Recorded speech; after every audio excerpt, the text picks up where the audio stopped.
बाड़ू धनिया बाटे कमन तोहरा के परेशानिया ए हो बोला अरे मुहवा फुलौले काहे बाड़ू धनिया बाटे कमन तोहरा के परेशानिया गरमी के दिन बाखा तारा घर में गरमी के दिन बाखा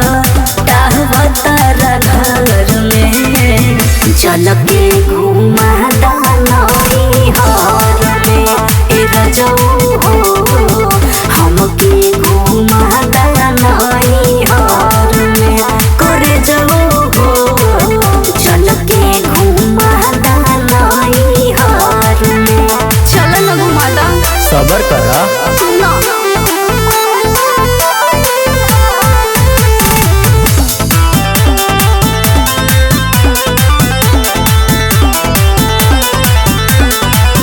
दिन भर लागल रही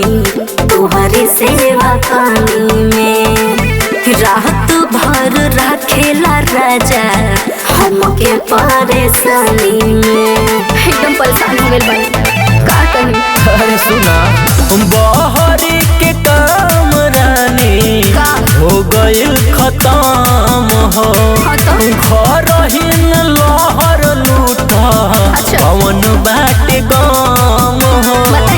तोहरे बरियारी से दर्द उठेला कमर में तोहरे बरियारी से दर्द उठेला कमर में चल के घुमा दानई हर में सजलवा हो हमके घुमा दानई हर में करे जाओ अरे घुमा देना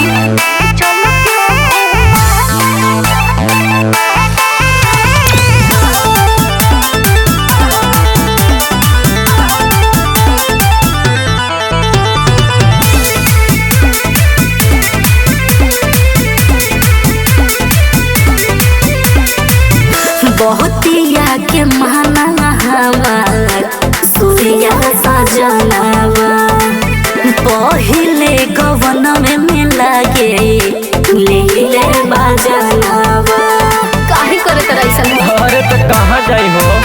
सुना तू ही हमार सोना हो तू ही हो चानी हो चल घुमा के लाई जब बाटे परेशानी हो पहिला बेरी बाटे राजा रहतानी डगर में पहिला बेरी आइल बानी